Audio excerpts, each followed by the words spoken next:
Amém, irmãos? Jesus é nosso Senhor.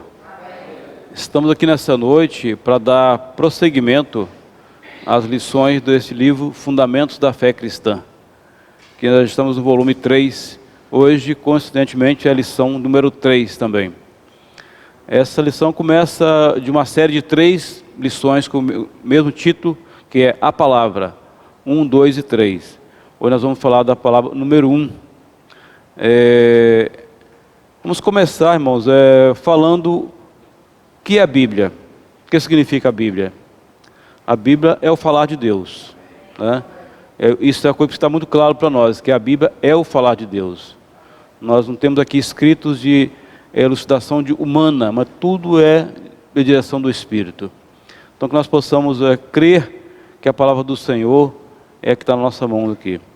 Isso vem da palavra grega, né? Bíblia, quase que é o mesmo significado da Bíblia. Biblion, plural, livros, né? Como se nós estivéssemos andando com uma biblioteca na mão, a Bíblia. São muitos livros, né? A Bíblia é composta de 66 livros, divididas em duas grandes seções, que é o Antigo e o Novo Testamento. Então nós precisamos de saber o que é a Bíblia para nós. A Bíblia é o testemunho de Jesus, né? A Bíblia foi escrita, o livro de Jó, o mais antigo deles, cerca de 2000 anos antes de Cristo. Então, ou seja, cerca de 4000 anos já tem a palavra do Senhor começou a ser escrita. Até o Novo Testamento, que foi por volta do ano 90 a 95 depois de Cristo. Então são muitos livros, foram usados muitas pessoas, muitos servos, reis, sacerdotes, tem um copeiro, né? Neemias era um copeiro do rei, que foi usado pelo Senhor para escrever a palavra do Senhor. Só nós não vemos apenas as mulheres que têm escrito, embora tenhamos 2 livros, né? Ruth e Esther, não foram elas quem escreveram. Ruth foi escrito por Samuel e Esther foi por Mordecai, que era o tutor de Ruth, né? De Esther, aliás. Senhor Jesus, a gente vê assim que toda a estrutura da Bíblia, toda a ordem, todo o arranjo é de Deus, né? Não foi escrito, não foi colocado numa disposição por homens, tudo foi dirigido pelo Espírito de Deus. Que nós possamos crer, né? Nós estamos nossas mãos, nós temos aqui algo muito valioso, que é a palavra do Senhor. Quanto mais nós valorizamos, quanto mais nós entrarmos na Bíblia, mais nós vamos gostar, nós vamos amar mais esse livro. Gostaria de ler com os irmãos Romanos 11, 33. Quanto mais a gente desfruta dessa palavra, mais nós vamos ser encontrados amando, a ler mais a Bíblia. Ó Senhor Jesus. Romanos 11, 33, ele nos fala, a parte A em especial: ó profundidade da riqueza, tanto da sabedoria como do conhecimento de Deus. Olha essa aí, irmãos. Ó profundidade da riqueza, tanto da sabedoria quanto do conhecimento. A Bíblia tem tudo isso para nós. Tem sabedoria e tem conhecimento. Desses 66 livros, imagina se nós tivéssemos que ir para a reunião, carregando 66 livros, para cada reunião dessa. Nós iríamos achar que era muito, né? Nós transportamos, carregamos com um só livro, compondo todos esses 66 livros. Como se tivéssemos uma biblioteca em nossas mãos, ao alcance de nossas mãos no mesmo momento, né? Então a Bíblia é composta de 66 livros, como o irmão Marcos costuma dizer, 1189 capítulos e 31.102 versículos. Então esse número eu peguei com ele, que eu não consigo gravar isso de cabeça, né? Isso é só o Marquinhos que consegue fazer essa gravação aí. Eu já anotei várias vezes, mas não consigo localizar onde eu anotei também. Então me pedi o socorro com ele.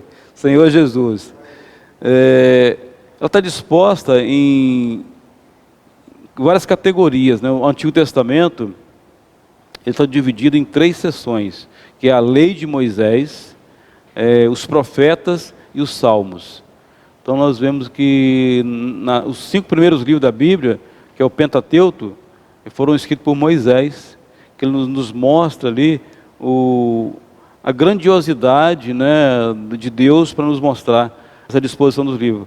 O de Gênesis, por exemplo, nós vemos o primeiro livro, né, é a origem de tudo, onde tudo começou. Aí nós vemos do capítulo 1 até o capítulo 11, está o começo de todas as coisas. Tudo ali nos mostra. Aí do capítulo 12 até o capítulo 50, mostra ali os patriarcas, começando de Abraão, Isaac e Jacó, né? Então nós vemos ali toda a disposição desses livros, nos mostrando passo a passo do que o Senhor escreveu, o Senhor nos direciona. Apesar de ser um livro tão antigo, é muito atual para nós, né? O livro de Êxodo, ele mostra a saída dos filhos de Israel da escravidão do Egito, né? Todos nós, se tivéssemos hoje numa situação de escravidão, nós iríamos dizer, mas como escravidão, né? Lá eles falaram até eles mesmos falaram que não viviam em escravidão, mas a cada dia mais, quando eles saíram do Egito, eles sentiram que lá no Egito era melhor, né? Imagina você estar numa escravidão, sendo obrigado a construir ali tijolos, sem material, e começaram a sentir saudade disso aí. Porque o ser humano é dessa maneira, irmãos. Por mais que você tente agradá-lo, ele, em algum momento, ele vai tentar retroagir como se algo que ele perdeu fosse melhor. E o livro do Levítico, né? Então ele mostra ali as leis, os mandamentos, sobre todas as coisas, né? A pessoa, até nos animais, nos mostra ali a disposição do Senhor de como proceder em cada uma dessas situações. Os sacrifícios, né, de pessoas, ou seja, o mandamento, as ofertas, toda a direção que Deus deixou para Moisés está ali. O livro de Números, ele serviu para fazer a contagem dos filhos de Israel, quando saíram do Egito e quando chegaram à terra de Canaã. Nesse meio de caminho aí, nesses 40 anos, muitos se perderam, muitos nasceram, né? E o povo que saiu, uma quantidade lá, ele não chegou ao mesmo número de pessoas na terra de Canaã. Então nós precisamos de ver que, imagina assim, um livro de números para ler, se tivesse ler o número de números, só tem número, tantos, quantidade de filhos, né, de soldado, do exército todo, mas é muito repetitivo, mas não é. É a necessidade do Senhor tinha de mostrar aquelas pessoas ali o quanto era necessário. O livro de Deuteronômio mostra que é a repetição, quer dizer, repetição. Ali está contido todos os discursos de Moisés para o povo que ele estava conduzindo. Eu não vou detalhar todos os livros, seriam só esses primeiros 5 livros, que nós vamos falar um pouco deles, né? E no Novo Testamento, Antigo Testamento são 12 livros de históricos, 5 de poéticos, 5 de profetas menores e 12 profetas maiores. Aliás, o contrário, menores e maiores. Quando nós precisamos de valorizar cada um desses livros, tudo aqui tem vida para nós, né? Mostrando ali toda a trajetória do povo de Israel, do começo até ali. Nós termina o livro de Malaquias, né? Que vai toda aquela trajetória dos livros todos. No livro aqui consta o autor de cada um deles, o tempo que foram escritos, né? A maioria foram escritos ali em torno de 1500 anos de Cristo, 1300, né? Ou seja, muitos livros, muitos tempos diferentes, mas hoje parece que foi para hoje essa Bíblia, né? Quanto nós vemos. E no Novo Testamento são 27 livros. 27 livros também, então cerca de 8 homens foram usados. No Antigo Testamento foram cerca de 32 escritores. Do Novo Testamento, 8 homens pelo menos foram usados para escrever esses livros, todos eles movidos pelo Espírito Santo. Não escreveram de conhecimento deles, né? Apenas o livro de Lucas fala que foi feito de uma acirrada pesquisa que Lucas fez, mas não quer dizer que Lucas ele escreveu por ele mesmo. O Espírito foi dirigindo aquela pesquisa ali, foi mostrando para ele como fazer, o que escrever, né? E cada capítulo do livro de Lucas e o livro de Atos também, que foi escrito por Lucas, né? Nós vemos ali o falar de Deus, o falar do Espírito para cada uma daquelas pessoas. Senhor Jesus. E o Novo Testamento ele é subdividido em 4 seções. Tem os 4 livros do Evangelho, né? Que são a biografia de Jesus, um livro do Atos dos Apóstolos, 21 epístolas e um livro de profecia, que é o livro de Apocalipse. Então nós vemos que tanto no Antigo como no Novo Testamento é uma direção que o Senhor deu, que o Espírito deu para cada um desses escritores. Que nós possamos acompanhar esses livros, olhando a necessidade de nós sermos fiéis na leitura da Bíblia. Na semana passada o irmão falou na mensagem do Alimento Diário, nós não podemos dar nenhum desconto da palavra do Senhor, né? Nós temos que passar a palavra da forma que nós recebemos, da forma íntegra como nós recebemos a palavra do Senhor. Nós passamos, não podemos retirar, não podemos acrescentar, não podemos mercadejar a palavra do Senhor. A palavra do Senhor é pura e verdadeira, ela nos dá vida, ela nos alimenta. Quanto mais nós lemos a Bíblia, não ler como história, não ler como uma leitura para ganhar prêmios, né? Não é para ganhar um prêmio no final da leitura. O prêmio que você ganha no final da leitura é você se encher do Espírito, né? Quanto mais eu leio a Bíblia, leio uma vez, 2 vezes, 3 vezes, não importa.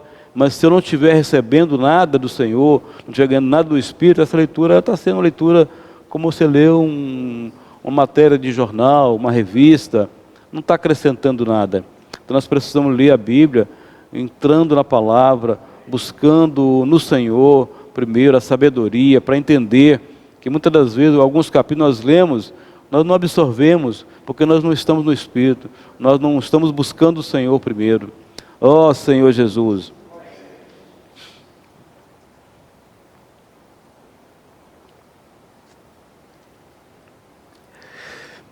Tanto o Novo quanto o Antigo Testamento são apresentados da mesma maneira, né? História é que é para o nosso ensino e advertência. Então a advertência, vamos ver aqui em 1 Coríntios, capítulo 10, Senhor Jesus. 1 Coríntios, capítulo 10.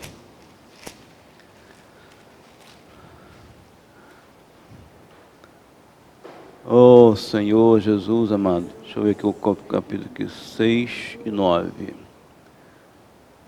Versículo 6. Ora, essas coisas se tornaram exemplo para nós, a fim de que não cobicemos das coisas más, como eles cobiçam. Cobiçaram. 9. Não ponhamos o Senhor à prova, como alguns deles já fizeram e pereceram pelas mordeduras da serpente. 11.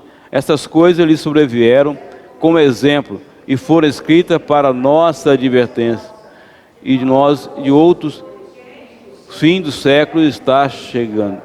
Então nós vemos aqui, irmãos, que tudo que foi mostrado aqui, todos os erros das pessoas que tiveram aqui, foram registrados aqui para advertência para nós.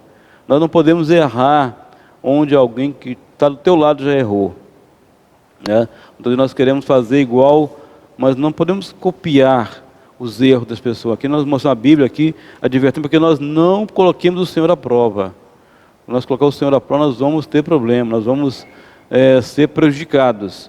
Senhor Jesus, experiências é para acolher a palavra. Ou seja, quando nós estamos na experiência de falar, temos experiência para ganhar frutos para o Senhor.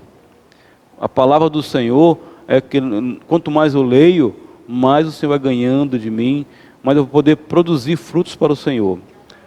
Mateus 13, 23, nos mostra uma porção que nós precisamos ler também. Oh Senhor Jesus. Mateus 13, versículo 23. Amém? Mas o que foi semeado em boa terra é o que ouve a palavra e a compreende. Este frutifica, produz 60 e 30 por 1. Então, quanto mais eu me envolvo, ouço a palavra e compreendo, eu vou frutificar. Eu preciso, quando pregar o Evangelho, eu tenho que testificar da palavra do Senhor. Eu não posso apenas, eu conheço a Bíblia, eu tenho a Bíblia, eu tenho no meu escritório lá várias Bíblias, mas não adianta elas estarem lá, se elas não forem usadas, né? Se elas não forem desfrutadas. Vão ficar lá vários livros apenas de enfeite, né? Na Bíblia não é para ser para enfeite. E fala que a palavra como uma candeia para nós. Em 2 Pedro 1,19 nos mostra essa porção. Oh, Jesus amado. 2 Pedro, capítulo 1, versículo 19. Temos assim, tanto mais confirmada a palavra profética, e fazeis bem em atendê-la, como a uma candeia que brilha em lugar tenebroso, até que o dia clareie e a estrela da alva nasça em vosso coração. Vamos, uma candeia não é para ficar escondida, né? Uma candeia para iluminar. Quando nós recebemos a palavra do Senhor como uma luz para nós, nós vamos ver algo diferente. Nossa visão precisa estar muito clara da palavra do Senhor. Quanto mais eu vejo, quanto mais eu desfruto, essa palavra vai clareando, vai tirando de dentro de mim tudo aquilo que está escuro, tudo que não está dando para o Senhor ver lá dentro de mim. Senhor Jesus. Então eu preciso dessa experiência de ler a palavra com mais prazer, né? Apesar de ser um livro, né, escrito há tanto tempo, é muito atual para nós, né? Gostaria de ler com os irmãos Lucas 21, 11, e depois a gente vai compartilhar em cima desse versículo, que é o momento que nós estamos passando atualmente, né? Esse momento da pandemia. Tudo isso nos mostra quanto a palavra do Senhor é atual para nós. Oh Senhor Jesus. Lucas capítulo 21, versículo 11. Amém? Então lhe disse, haverá grande, vamos ler o 10 também. Então lhe disse, levantar-se-á nação contra nação e reino contra reino. Haverá grandes terremotos, epidemias e fome em vários lugares, coisas espantosas e também grandes sinais do céu. Irmãos, nós vemos hoje, nós estamos passando por um momento de uma pandemia, né? Ou seja, todas as coisas nós vimos aqui, nação contra nação, reino contra reinos, tudo isso está acontecendo hoje. Então não é um livro que foi escrito hoje, alguém vai ter pandemia agora. Bom, isso já estava previsto há tanto tempo. Esse é o final dos tempos. Então nós precisamos estar muito atentos a isso. O Senhor está chegando, está se aproximando e nós não estamos notando. Nós precisamos estar olhando para o Senhor, olhando para os sinais que tem visto no céu, que tudo vai ser consumado em breve, né?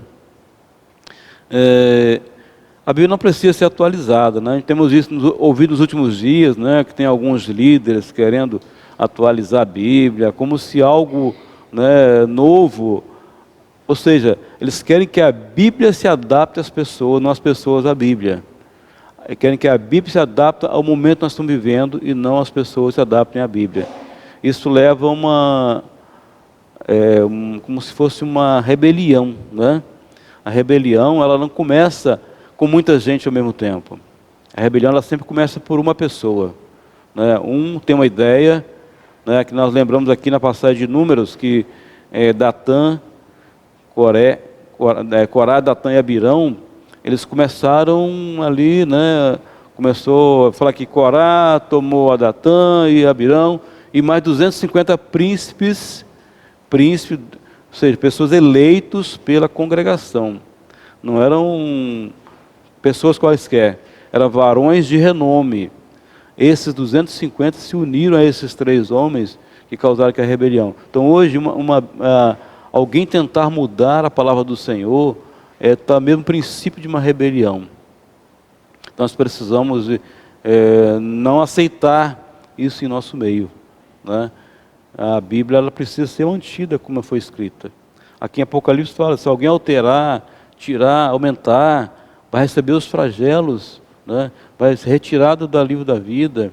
Então nós precisamos estar muito atentos a tudo isso. Quanto a palavra do Senhor chegar até nós, nós precisamos verificar. Essa palavra está chegando para mim, é uma palavra real, é uma palavra com mistura, uma palavra está fermentada, é uma palavra pura. Então, a palavra do Senhor precisa chegar até nós precisamos passá-la para frente pura, da forma que nós recebemos. Então nós precisamos ver, irmão, a cada dia, quanto essa palavra tem nos alcançado, o quanto a palavra do Senhor tem nos fortalecido. Eu vejo a experiência de cada um, tem experiência diferente com a leitura da palavra do Senhor. Tem uns que têm uma busca maior, outros menores, mas não é a quantidade de busca que você tem, é a qualidade da sua busca, é a forma como você lê, olhando para o Senhor, buscando no Senhor a sabedoria, né? Com os olhos postos no céu, que nós vamos crescer na vida do Senhor, nós vamos receber essa palavra como vida para nós. Amém? É o que nós tínhamos para esta noite. Se você ainda não está inscrito no nosso canal, se inscreva, aperte o sininho, lá vai receber as notificações de novas palavras que virão e de outras palavras que têm sido colocadas no canal. Amém? Jesus é o nosso Senhor.